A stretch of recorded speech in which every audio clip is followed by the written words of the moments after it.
Academic style and informal style. আসসালামু আলাইকুম। আজকের ক্লাসে আমরা কথা বলবো যে লেখালেখির ভাষা নিয়ে, অর্থাৎ আমরা যারা ইংরেজি লিখব, সেটা পরীক্ষার জন্য হোক, যে কোনো প্রস্তুতির জন্য হোক, বা বিদেশ যাওয়ার জন্য হোক, আইএলসের জন্য হোক, যে কোনো পরীক্ষার জন্য সেই ইংরেজির ভাষাটা আসলে কেমন।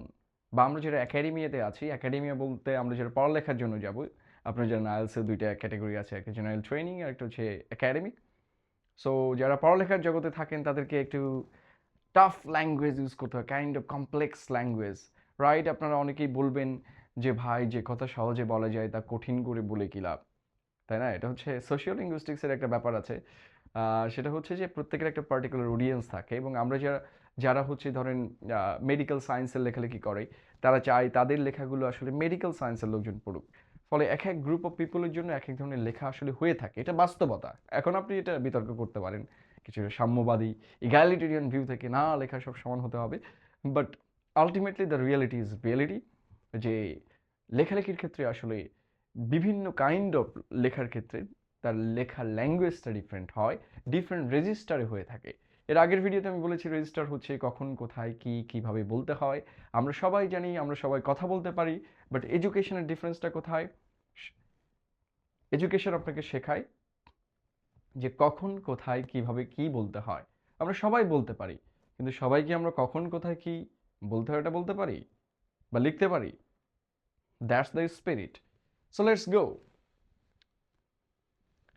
প্রথমে আমরা পাবো যে আসলে ফর্মাল রাইটিং যেটা আছে, মানে ফর্মাল একাডেমিক স্টাইল, সেখানে কি কি ব্যবহার করা হয় এবং কি কি ব্যবহার করা হয় না, কোনটা ফর্মাল কোনটা ইনফর্মাল। ফর্মাল জিনিসটা হচ্ছে অফিসিয়ালি যেটা ব্যবহার করা হয়, একটা ভাষার যে প্রমিত রূপ রয়েছে, স্ট্যান্ডার্ড, সেই স্ট্যান্ডার্ড ফর্মটা যেটা লিখিত আকারে ব্যবহৃত হয়, সেটাই হচ্ছে আমরা ফর্মাল রাইটিং বলে থাকি সাধারণত। ফর্মাল একাডেমিক স্টাইল সাধারণত এটা অনেকেই ভুল করে থাকে এবং পরীক্ষাতে প্রচুর ব্যবহার করে। ফর্মাল স্টাইলে কোনো ধরনের কন্ট্রাকশনস ব্যবহার করা হয় না। এখন কন্ট্রাকশনস অ্যান্ড অ্যাব্রিভিয়েশন দুইটা অনেকে গুলিয়ে ফেলতে পারে। অ্যাব্রিভিয়েশন হচ্ছে, ধরেন ডক্টর, আমরা কি লিখি? ডিআর। এটা হচ্ছে যে একটা পূর্ণ রূপের সংক্ষিপ্ত, একটা পূর্ণ নেইমের আমরা শর্ট ফর্ম ইউজ করি, শর্ট এন্ড ফর্ম। আর এখানে এখানে দুইটা শব্দকে আমরা একসাথে লিখি, দুইটা পাশাপাশি শব্দকে যদি একসাথে লেখা হয়, এটা হচ্ছে কন্ট্রাকশনস। কন্ট্রাকশন সাধারণত স্পোকেন ইংরেজিতে ব্যবহার করা হয়, এবং অ্যাব্রিভিয়েশন সাধারণত লিখিত ইংরেজিতে ব্যবহার করা হয়। অর্থাৎ এটা হচ্ছে উল্টা। আপনারা অনেকেই নামের আগে এমডি লেখেন, তাই না?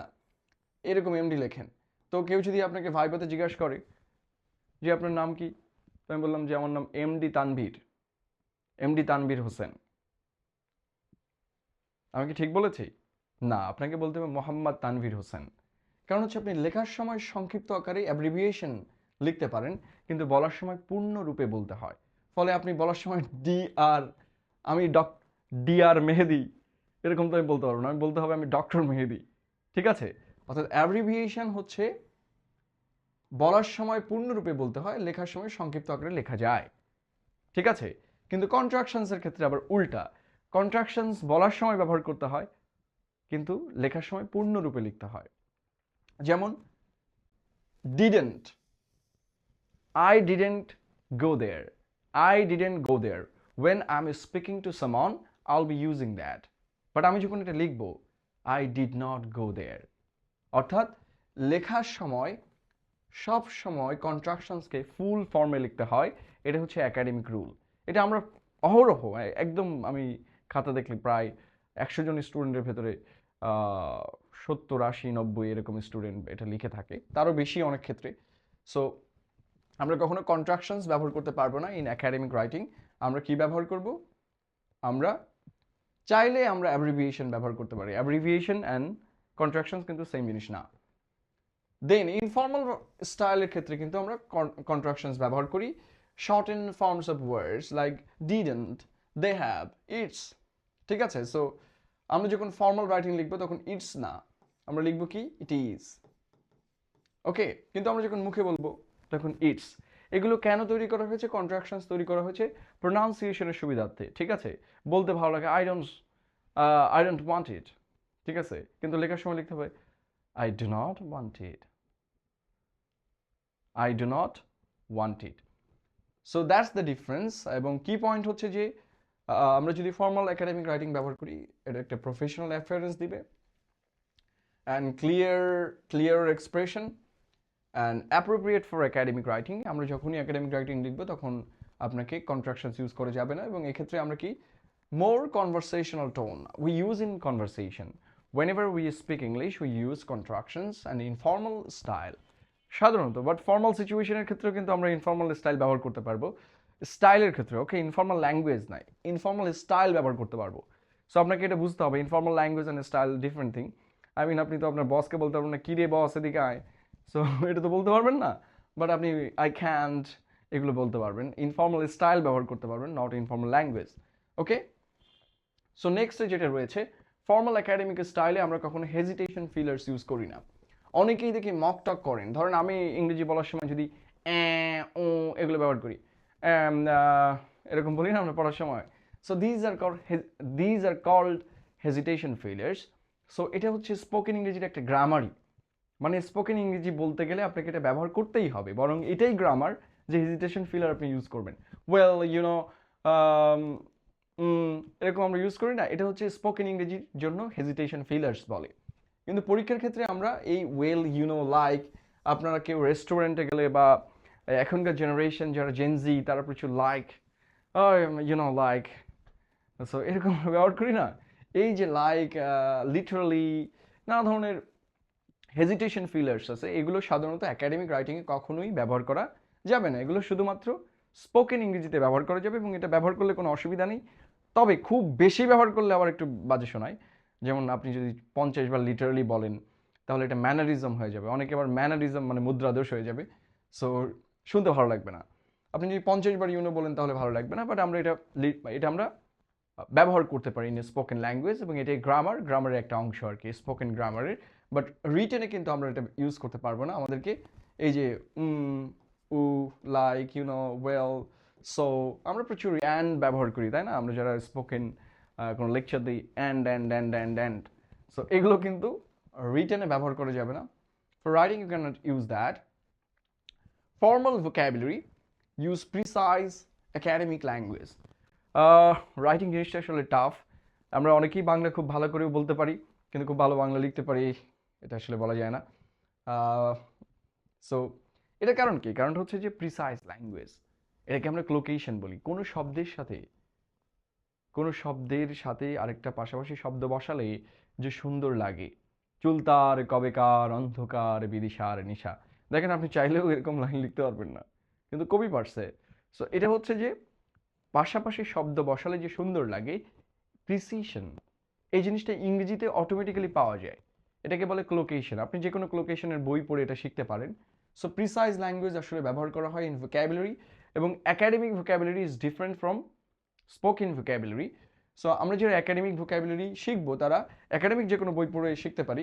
যেমন আমরা স্পোকেন ইংরেজিতে ক্যারি আউট ব্যবহার করি, কিন্তু একাডেমিতে কন্ডাক্ট ব্যবহার করা হয়। সো একাডেমিতে আপনি ক্যারি আউটের জায়গায় কী ব্যবহার করতে পারেন? কন্ডাক্ট। একাডেমি দেখেন এখানে কয়েকটা শব্দ দেওয়া আছে, এগুলোকে আমরা ক্লোকিয়াল ল্যাঙ্গুয়েজ বলি। সাধারণত আমরা কথোপকথনে এগুলো ব্যবহার করে থাকি, লাইক কিছু ওয়ার্ড আছে, carry out, find out, look into, এগুলো হচ্ছে স্পোকেন ইংরেজি শব্দ। আমরা এগুলোর ফর্মাল একাডেমিক ভার্বটা ব্যবহার করতে পারি। লুক ইনটুর বদলে আমরা ইউজ করি investigate, find out, ascertain, show, demonstrate. দেখবেন আপনি প্রচুর যে কোনো পেপার পড়লে বা যে কোনো ধরনের একাডেমিক রাইটিং পড়লে, মানে স্কুল কলেজের বা যারা ইউনিভার্সিটিতে পড়েন তারা এই শব্দগুলো বেশি দেখবেন, ইনভেস্টিগেট, অ্যাসার্টেন, ডেমনস্ট্রেট। তারা কিন্তু show, find out, look into এগুলো ব্যবহার করে না। এর কারণ হচ্ছে যে এগুলো হচ্ছে ইনফর্মাল ভোক্যাবুলারি। সো ভোক্যাবুলারির ক্ষেত্রেও কিছুটা এই তারতম্য আছে। সো যারা খুব ভালো রাইটিং করতে চান, এরকম কিন্তু অনেক ভোক্যাবুলারি আছে, এমন না। ধরেন শতক ভোক্যাবুলারি আছে যেগুলো জানলে আপনি একাডেমিক ভোক্যাবুলারি ইউজ করতে পারবেন খুব ভালো করে, এবং আপনি ডিস্টিংগুইশ করতে পারবেন যে কোনটা ইনফর্মাল স্টাইল। তারপরে যেটা রয়েছে, তারপরে আমরা দেখব যে ফর্মাল একাডেমিক রাইটিংয়ে আমরা সাধারণত পার্সোনাল প্রোনাউন কম ব্যবহার করি, শুধুমাত্র একটা জায়গায় ব্যবহার করা যায়, সাধারণত আমরা ব্যবহার করি, সেটা হচ্ছে আইএলটিএস রাইটিংয়ে। যদি আপনার ওপিনিয়ন জানতে চাওয়া হয় বা আর্গুমেন্টেটিভ রাইটিং হয়, কোথাও যদি লেখা থাকে আর্গুমেন্টেটিভ রাইটিং, তাহলে বুঝতে হবে এখানে আপনি পার্সোনাল প্রোনাউন ব্যবহার করতে পারবেন, বিকজ কোশ্চেন নিজেই বলছে যে আপনি আপনার ওপিনিয়ন দেন। কিন্তু বাকি সব ক্ষেত্রে সাধারণত আমরা পার্সোনাল প্রোনাউন ব্যবহার করি না। লাইক ডেসক্রিপটিভ রাইটিংয়ে আপনি মনে করেন আই থিঙ্ক এরকম কথা লেখা যায় না। ধরেন আপনাকে প্রশ্ন করেছে মিউজিক অ্যান্ড সোসাইটি। সো সেখানে লিখলেন I think music is the most integral part of society to develop. So এরকম যদি লেখেন তাহলে দেখা যাবে আপনার নাম্বার কেটে নেবে, কারণ এটা হচ্ছে এক্সপোজিটরি বা ডেসক্রিপটিভ রাইটিং। সেক্ষেত্রে আপনি এই ধরনের ল্যাঙ্গুয়েজ ইউজ করতে পারবেন না। লাইক পার্সোনাল প্রোনাউন সবসময় ইনফর্মাল স্টাইলে হয়, ইনফর্মাল রাইটিংয়ের অংশ, সুতরাং আমরা সাধারণত পার্সোনাল প্রোনাউন ব্যবহার করি না। তাহলে আই থিঙ্ককে আমি একাডেমিক রাইটিংয়ে কী লিখবো? ধরুন আমার আই থিঙ্ক বলতে হবে, সো কী লিখবো? ইট ইজ থট, মনে করা হয়, ঠিক আছে, ইট ইজ থট। সো আমরা একাডেমিক রাইটিংয়ে পার্সোনাল প্রোনাউনের পরিবর্তে প্যাসিভ ভয়েস ব্যবহার করি। So use passive voice when appropriate.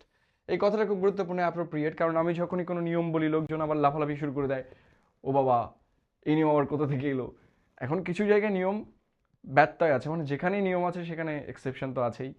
তো কিছু জায়গাতে আমরা বলেছি যে অটোমেটিক্যালি পার্সোনাল প্রোনাউন ব্যবহার করা যায়, like in argumentative writing and personal writings, সেক্ষেত্রে ব্যবহার করা যায়। কিন্তু most of the academic writings do not include this kind of language, personal pronouns. So যেটা হয় সেটা হচ্ছে যে তারা প্যাসিভ ভয়েস ব্যবহার করে এটাকে রিপ্লেস করে। লাইক আপনি একটু দেখতে পারেন যে formal the experiment was conducted, we conducted this experiment না লিখে আমরা কি লিখি? The experiment was conducted to test the hypothesis. অর্থাৎ আমরা প্যাসিভ ভয়েস ব্যবহার করে এই পার্সোনাল প্রোনাউনটাকে রিমুভ করে ফেলতে পারি। So common pronoun like I, you, we, my, your, our, আমরা এগুলো সাধারণত দেখেন I conducted the experiment to test the hypothesis, আমরা কিন্তু এই ধরনের বাক্য আমরা লিখি না, রাদার আমরা প্যাসিভ ভয়েস ব্যবহার করে একাডেমিক স্টাইলে রূপান্তর করি। So there is a difference between there is huge difference between formal academic writing style and informal style. So আমরা দুইটা প্যাসেজ দেখব এবং ডিফারেন্সটা একটু বোঝার চেষ্টা করব যে আসলে কি ধরনের ডিফারেন্স আসলে ইনফর্মাল স্টাইলে আছে এবং ফর্মাল স্টাইলে আছে। Look at this passage first. Bangladesh, despite contributing merely 0.3% to global greenhouse gas emissions, ranks 9th on the 2024 World Risk Index of countries vulnerable to extreme weather and climate impacts. So look at this, আমরা যে ranks vocabulary use করেছি এটা কিন্তু formal vocabulary, আবার বলছি যে contribute vocabulary use করেছি, এটাও ফর্মাল vocabulary, এখানে contributeটাই ব্যবহার করা হয় সবচেয়ে বেশি। And between 2000 and 2019 the nation experienced, এটাও formal vocabulary, economic losses amounting to, এটাও ফর্মাল vocabulary, এটা আমরা বলেছি যে ফর্মাল আমরা vocabulary কোর্সে পড়াই রাইটিং যারা এনরোল করবেন। দেন হচ্ছে witnessed, এখানে একটা vocabulary, and attributable to, এই vocabulary আপনারা সাধারণত দেখে থাকবেন না, এখানে দেখেন আমরা চাইলে বিকজ অফ ব্যবহার করতে পারতাম, because of climate change, but সেখানে আমরা একটা ফর্মাল vocabulary ইউজ করেছি। সো ফর্মাল vocabulary কীরকম হয়? No contractions, precise vocabulary like attributable to ব্যবহার করেছি instead of because of, and impersonal language and formal tone. So impersonal language মানে I, we, you ইত্যাদি ব্যবহার করি নাই। So look at this, it's pretty crazy when you think about it. So personal pronoun use করেছি, আবার contractions use করেছি। Bangladesh doesn't, again contractions, even contribute most to global warming, but they're getting hit the hardest. আমরা এখানে একটা phrase ব্যবহার করেছি যেটা informal phrase, you know, আবার ইউ নো ব্যবহার করেছি hesitation ফেইলার্স, and they're actually they are, look at these, they are contractions. Actually the they have 9th most vulnerable country to climate disasters. Between 2000 and 2019 they have lost over $3.7 billion and faced 185 extreme weather events. That's a lot. Again, well, I have seen it myself. When the sea level rises, it's not just about losing land, it's about people's home, their crops, their whole way of life. So look at this, এখানে mark করা আছে যে আমরা এখানে কিভাবে informal ল্যাঙ্গুয়েজটা ব্যবহার করেছি।